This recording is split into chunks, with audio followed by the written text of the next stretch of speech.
ঠিক আছে। আসসালামু আলাইকুম শিক্ষার্থী বন্ধুরা, আশা করি ভালো আছো। জেনিথ ম্যাথ স্টাডির পক্ষ থেকে সবাইকে স্বাগত জানাচ্ছি। এখন আলোচনা করব পঞ্চম শ্রেণী অর্থাৎ শিক্ষাবর্ষ 2026-এর প্রাথমিক বৃত্তি পরীক্ষা 2026, যেটা বেসিক টু প্রো ব্যাচের গাণিতিক বাক্যের এটা দ্বিতীয় পার্ট। আর পৃষ্ঠা নম্বর যদি বলি, তোমাদের গণিত বইয়ের 18 থেকে 20 পৃষ্ঠা নিয়ে আলোচনা করব।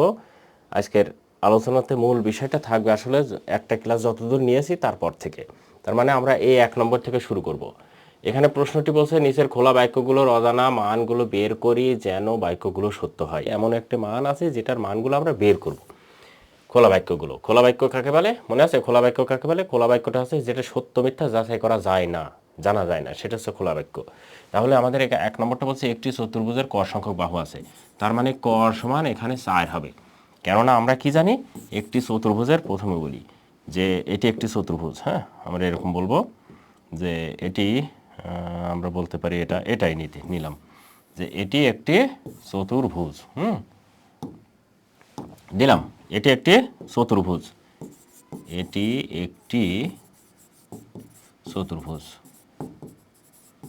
এটি একটি চতুর্ভুজ যার 4টি বাহু আছে। এবারে 1 নম্বর প্রশ্ন মতে। হ্যাঁ, প্রশ্ন মতে মানে কি?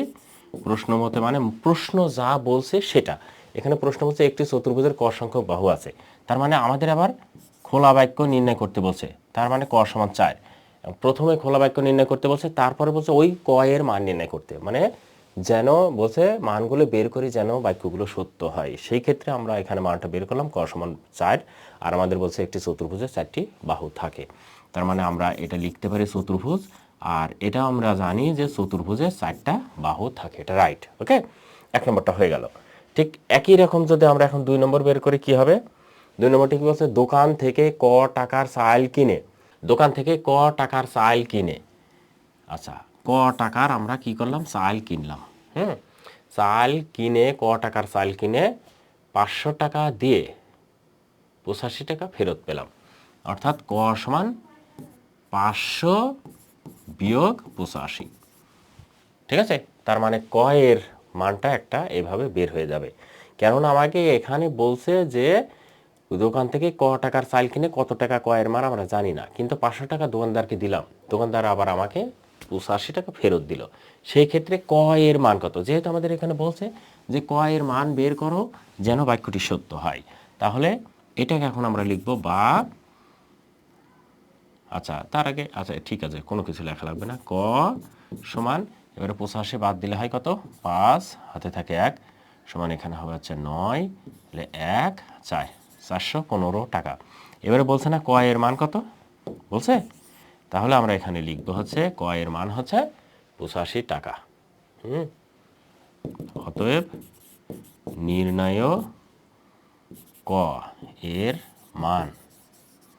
মান 415 টাকা। ঠিক আছে, আর ফেরত পেলাম কত? 85 টাকা পেয়েছিলাম। ঠিক আছে, তাহলে চাল কিনলাম কত টাকার? 415 টাকার। ওকে, এবারে আমরা গ নম্বরটা করব। 3 নম্বরটা বলছে খ সংখ্যক কলম 12 জনের মধ্যে 3টি করে ভাগ করে দেওয়া হলো। খ সংখ্যক কলম 12 জনের মধ্যে 3টি করে ভাগ করে দেওয়া হলো। খ সংখ্যক কলম এটা আমরা জানি না, তাহলে খ আমরা এর অজানা সংখ্যা, অজানা সংখ্যা সমান খ। ঠিক আছে, এবারে খ সংখ্যক কলম, খ সংখ্যক কলম 12 জনের মধ্যে ভাগ করে দিতে হবে যাতে প্রত্যেকে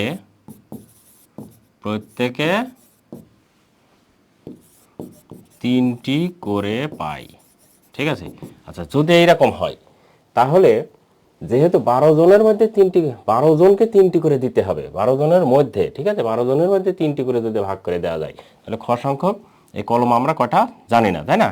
এই ক্ষেত্রে আমরা প্রশ্ন মতে এইরকম দিতে পারি যে এই জায়গাটা একটা হিসাব করতে হবে, আমার খ বড় না, এখানে 3 জনের মধ্যে 3টি করে দিলে কটা হয় আমরা একটা হিসাব করি। 12 জনের মধ্যে 3টি করে যদি প্রত্যেককে কলম দেওয়া যায় তাহলে সেটা হয়েছে 3 12 36। সেই ক্ষেত্রে আমরা এরকম করতে পারি যে খ সমান, যেহেতু 12 জনের মধ্যে 3টি করে ভাগ করে দিতে হবে, তাহলে আমাদের হবে হচ্ছে 3 12 36টি কলম। সেই ক্ষেত্রে আমরা খ সমান এরকম লিখতে পারি, অতএব খ সমান 3 12 36। আর এই 36টা যদি আমরা 12 জনের মধ্যে ভাগ করে দিই, প্রত্যেকে 3টে করে পাই, তাহলে 3 12 36। ঠিক আছে, এইটা হবে অঙ্ক। আর এখানে লিখলাম অজানা সংখ্যাটি খ, এটা আমরা বইয়ে দেওয়া আছে। আর খ সংখ্যক কলম 12 জনের মধ্যে ভাগ করে দিতে হবে যাতে প্রত্যেকে 3টে করে পাই।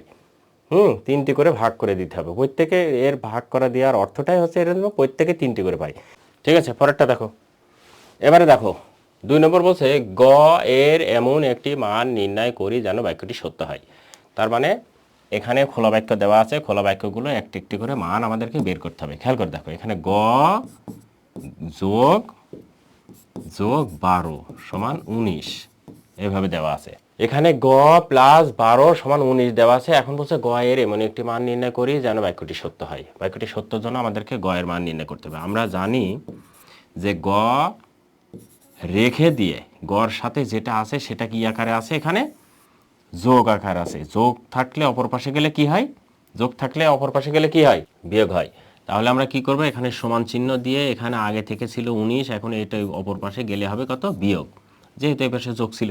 আর এটা আমরা জানি যোগ থাকলে সমান চিহ্নর ওপারে গেলে বিয়োগ, বিয়োগ থাকলে ওপারে গেলে যোগ, আর ভাগ থাকলে হবে হচ্ছে গুণ, আর গুণ থাকলে হবে হচ্ছে ভাগ। এইটা মাথায় রাখবা, প্রয়োজন এটা আবার তুলে নাও। অতএব গ সমান, এবারে বিয়োগ করলে এর মানটা হয় হচ্ছে 7।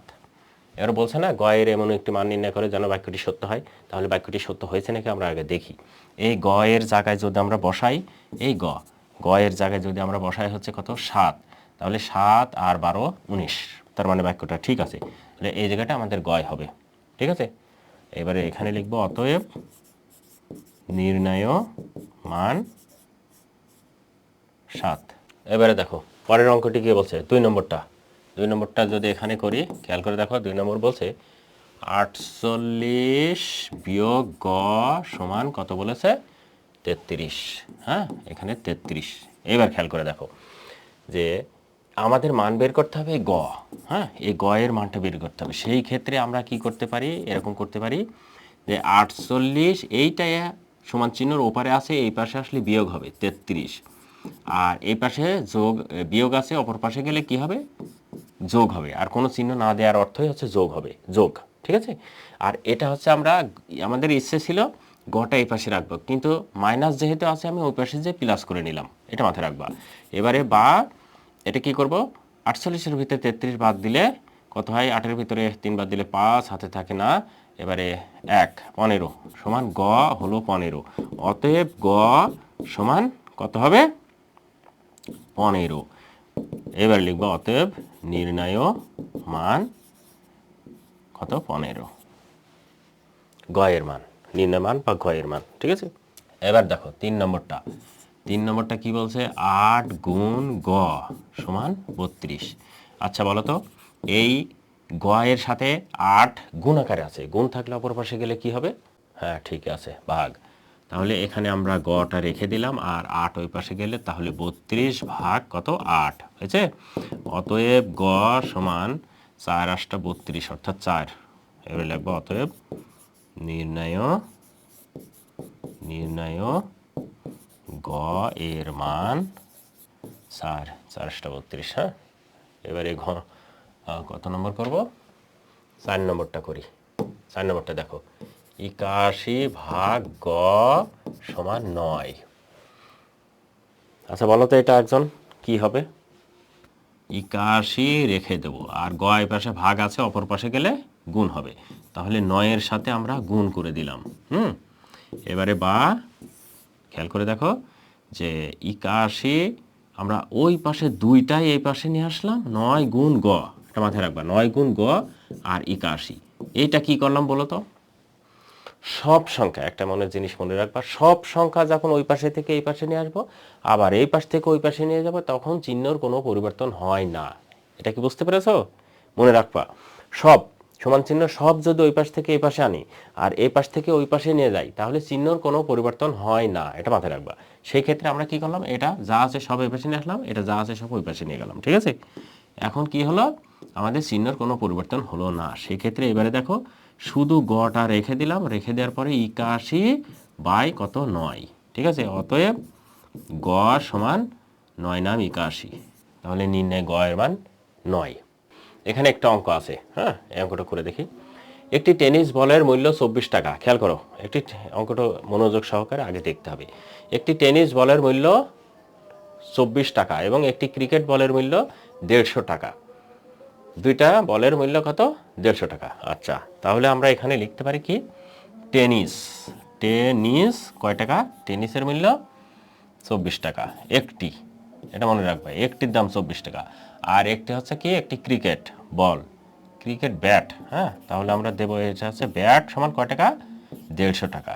ওকে, আচ্ছা, এবারে বলছে ক সংখ্যক টেনিস বল এবং একটি ক্রিকেট ব্যাট ক্রয় করে দোকানিকে 246 টাকা পরিশোধ করা হলো।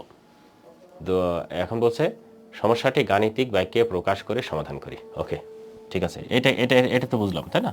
আচ্ছা, এবারে আমরা লিখি, এখানে এরকম লিখব যে আমাদের তার মানে ক সংখ্যক টেনিস বল, একটি টেনিস বলের মূল্য 24 টাকা, ক সংখ্যক। আচ্ছা, তাহলে একটি, এরকম লিখতে হবে, একটি টেনিস বলের মূল্য, মাথায় রাখতে হবে এটা মূল্য কত, 24 টাকা, হ্যাঁ। অতএব কটি টেনিস বলের মূল্য 24 গুণ ক, এত টাকা। টেনিস বলের মূল্য কত টাকা আমরা জানি না, সেজন্য এটা বের করে নিলাম, হ্যাঁ। একটি টেনিস বলের মূল্য 24 টাকা, তাহলে বলছে ক সংখ্যক টেনিস বল, তার মানে ক সংখ্যক টেনিস বল যদি একের চেয়ে বড় বা অন্য কিছু হয় তাহলে সেটা গুণ আকারে হয়, তাহলে 24 গুণ ক হলো, হয়েছে। আচ্ছা, এইবারে বলছে যে ক্রিকেট ব্যাট ক্রয় করে, একটি ক্রিকেট ব্যাট, তার মানে একটি ক্রিকেট ব্যাটের মূল্য কত, 150 টাকা। তাহলে এইবার আমরা এখানে প্রশ্ন মতে দিতে পারি এরকম যে 24 গুণ ক সমান, না সমান না, এর সাথে আবার ক্রিকেট বল যোগ, এবারে ক্রিকেট ব্যাটের মূল্য 150 টাকা, যেহেতু একটা ক্রিকেট বলের মূল্য 150 টাকা। এবারে এত টাকা দিয়ে দোকানিকে কয় টাকা ফেরত দিল, 246 টাকা পরিশোধ করা হলো। তাহলে মোট মূল্য হচ্ছে 246, এটা মাথায় রাখবা, 246 লিখলাম। এবারে আমাদের এখানে ক এর মান বের করতে হবে। বলছে সমস্যাটি গাণিতিক বাক্যে প্রকাশ করে সমাধান করি। গাণিতিক বাক্যটি যেখানে লেখা আছে, হ্যাঁ, এখানে কিন্তু গাণিতিক বাক্যটি লেখাই আছে, তারপরে তো আমাদের বুঝতে হবে, এই যে আচ্ছা হলো, তাই না, এটা আমরা লিখলাম। এইবারে বলছে এখানে ক এর মান বের করব। আমরা এখানে করা আছে, আমরা করব না, আমরা আমাদের মতো করব। খেয়াল করে দেখো, আগে এই পাশে কি করতে হবে, যোগ থাকলে আগে অপর পাশে যে বিয়োগ করে নেব। তাহলে 24 গুণ ক, এটা রেখে দিলাম। এবারে দেখো 246 বিয়োগ 150, এটা বিয়োগ করে নেব আগে, হ্যাঁ, বিয়োগ করে নিয়ে 24 গুণ ক এটা নিলাম সমান, এবারে বিয়োগ করলে হয় কত, 6, বিয়োগ করলে হয় কত, 6, এবারে 14-এর ভিতরে 5 বাদ দিলে আর থাকে 9, আর হাতে থাকে 1 সমান হয়ে গেল। এখন খেয়াল করে দেখো যে এই পাশে গুণ থাকলে অপর পাশে গেলে কি হবে, ভাগ হয়ে যাবে, এটা আমরা জানি, এই পাশে গুণ থাকলে অপর পাশে যে ভাগ হয়ে যাবে। তাহলে ক সমান আমরা লিখব 96 ভাগ কত, 24। আচ্ছা, অতএব ক সমান 96-কে 24 দ্বারা ভাগ করলে কত হয়, কয়বার হয়, 4 বার হয়। 4 4 16, 4 2 8 রাখে। তাহলে ক এর মান আমরা কত পাইলাম, 4 পাইলাম, হ্যাঁ। এদের সাথে মিলেছে নাকি দেখি, এরা মিলাই নাই, হ্যাঁ। 96 যোগ, আচ্ছা যাক, আমরা পরে দেখছি, হ্যাঁ, বিষয়টা পরে দেখছি, কিন্তু আমাদের মান হলো 4, ঠিক আছে। এইবারে এখানে দেখো এই পাশে ক্যালকুলেশন 1 বসিয়ে ক্যালকুলেশন মিথ্যে হয়েছে, তার মানে আমাদের মানটা অ্যাকচুয়ালি 4, ক এর মান হয়েছে 4, কিন্তু এখানে 1 যখন বসিয়েছে তখন এটা মিথ্যে হয়েছে, যেহেতু আমাদের এখানে বলছে 1 2 3 এবং 4 বসিয়ে গাণিতিক বাক্যটি সত্য কিনা যাচাই করতে। সেই ক্ষেত্রে আমাদের ক এর মান বের হয়েছে কত, 4। তাহলে আমি যদি এখানে 1 বসাই, অবশ্যই মিলবে না, মিথ্যা, 1 বসিয়ে হয়েছে 174, আমার হতে হবে হচ্ছে কত, 246, বুঝতে পেরেছ। এজন্য দেখো আমার ওদের সাথে কি মিলল না, ওকে, এই জায়গাটায় মেলেনি, তার মানে এটা মিথ্যা। আচ্ছা, এইবারে দেখো এই জায়গায় যদি আমরা 2 বসাই, খেয়াল করো 2 যদি বসাই তাহলে কি হবে, আমাদের মান কিন্তু হয়েছে 4। আমরা বুঝতে পারছি একটা ক্যালকুলেশন আমাদেরকে করতে হবে, করে বের করতে হবে, সেটাও মিথ্যা হবে। আচ্ছা, তারপরে আমাদের কি হবে খেয়াল করে দেখো, ওখানে নাই। এবারে 3 4 আমরা যাই বসাই হবে না, এখানে যদি আমরা 4 বসাই সেক্ষেত্রে আমাদের উত্তর মিলে যাবে। এখন 4 বসে আমাদের উত্তর কি মিলবে সেটা আমরা একটা খেয়াল করে দেখি। এখানে আমি 4 বসালাম, ক্যালকুলেশন করে দেখি। 96 যোগ 150 সমান 246। আবার ক্যালকুলেশন করব, তাহলে এটা হচ্ছে 6, এটা হচ্ছে 4, হাতে থাকে সমান 2, 246 সমান 246। তার মানে এটা রাইট। ওকে, 4 বসালে রাইট হবে। আমরা এখানে বের করেছি যেহেতু, সেহেতু তো হতেই হবে, ঠিক তাই না? এই হচ্ছে ঘটনা। তার মানে এখানে 1, এখানে 2, এখানে 3, এখানে 4 বসালে অঙ্কটি মিলে যাবে। ঠিক আছে তো? তার মানে এইটাও মিথ্যা হবে আর এটাও মিথ্যা হবে, কিন্তু এটা হবে সত্য, কারণ এটা আমরা যখন 4 বসাবো তখন সত্য হবে। বুঝতে পেরেছ? আমি এখানে 4 বসিয়ে ক্যালকুলেশন করে দেখাইলাম। তাহলে এটা আমরা লিখব 2, এটা লিখব 3 মিথ্যা, 4-এর ক্ষেত্রে সত্য। এখন 4-এর ক্ষেত্রে সত্য কি আমাদেরকে ক্যালকুলেশন করে দেখাতে হবে? 1 যদি মনে করে দেখাতে হবে তাহলে দেখাও। এই যে, আচ্ছা কালারটা আমরা এটা নেই, হ্যাঁ দেখো, যদি বসাই বা এখানে দেব 96 যোগ 150 সমান 246 বা 246 সমান 246। বাস হয়ে গেল। হ্যাঁ হয়েছে 246, তার মানে বাক্যটি সত্য। ওকে, এটাকে বুঝতে পেরেছো নাকি বলো? বুঝেছ? আচ্ছা, এইটা কি তুলেছো? এই অংশটুকু তুলতে হবে, এই টোটাল এটুকু তুলতে হবে, কিন্তু এটুকু ভেরি ভেরি ইম্পর্টেন্ট, কেননা অঙ্কটি কীভাবে হবে সেটা আগে বোঝা জরুরি। ঠিক আছে, এবারে দেখো এখানে বলছে আইমান বাজার থেকে ক সংখ্যক ডিম কিনলো। কয়টা ডিম ওরা জানে না, ক সংখ্যক, তার মানে অজানা রাশি, খোলা বাক্য, অর্থাৎ এটি হচ্ছে কি সত্য মিথ্যা যাচাই করা যাচ্ছে না প্রথমে দেখেই। আচ্ছা, সে দোকানিকে মোট খ টাকা দিল। বুঝতে পেরেছ? তাহলে প্রতিটি ডিমের দাম 12 টাকা হলে নিচের প্রশ্নগুলোর উত্তর খুঁজি। ক ও খ এর মধ্যে সম্পর্ক কি? ঠিক আছে, 1 নম্বর বলছে ক ও খ এর মধ্যে সম্পর্ক কি। আচ্ছা ঠিক আছে, ক খ এর মধ্যে সম্পর্ক পরে বের করি, আগে আমরা অঙ্কটি করে ফেলি। আর বলছে ক সংখ্যক ডিম কিনলো, কিন্তু একটি ডিমের দাম 12 টাকা। তাহলে ক সংখ্যক ডিমের দাম কত? এটা আমরা বের করে নেব। তাহলে আমাদের ক এর খ এর মধ্যে সম্পর্ক বের করে ফেলতে পারবো। লিখবো একটি ডিমের দাম 12 টাকা, আর ডিম কিনেছে কয়টা? ক সংখ্যক ডিম। তাহলে আমরা লিখবো অতএব কটি, হ্যাঁ অতএব কি লিখব? কটি ডিমের দাম 12 গুণ ক টাকা সমান 12 গুণ কয় রাখলাম, হ্যাঁ এত টাকা। এইটা এইবারে বলছে ক ও খ এর মধ্যে সম্পর্ক কি। এখন হিসাব করো, আমরা ডিম কয়টা জানি না, কিন্তু একটি ডিমের মূল্য কত? 12 টাকা, আর মোট ডিম কিনেছে কয়টা? ক টাকা। তাহলে আমাদের মোট মূল্য এটা মনে রাখতে হবে, মোট ডিমের মূল্য কত? মোট ডিমের মূল্য যে 12 গুণ ক। আর আমাদের এখানে কি প্রতিটি ডিমের দাম এতটা হলে প্রশ্নগুলোর উত্তর খুঁজি। আমাদের মোট, এই যে বলছে দোকানিকে মোট খ টাকা দিল, তার মানে কি মোট ডিম 12 গুণ ক, আর মোট কয় টাকা দিল? খ টাকা দিল। তার মানে এইটা সমান এইটা। এখন আমরা এখানে লিখতে পারি যে এটা কি লিখবো, মোট ডিমের মূল্য ওখানে দেওয়াই আছে যে 24 ক গুণ খ, প্রশ্ন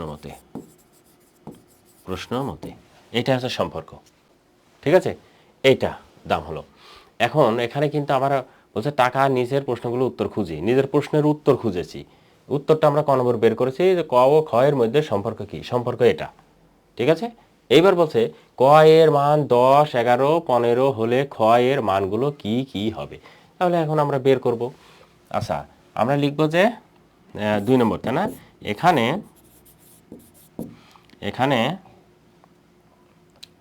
24 গুণ কত 10 সমান খ, এবং বলছে ক এর মান এত হলে খ এর মানগুলো কি হবে।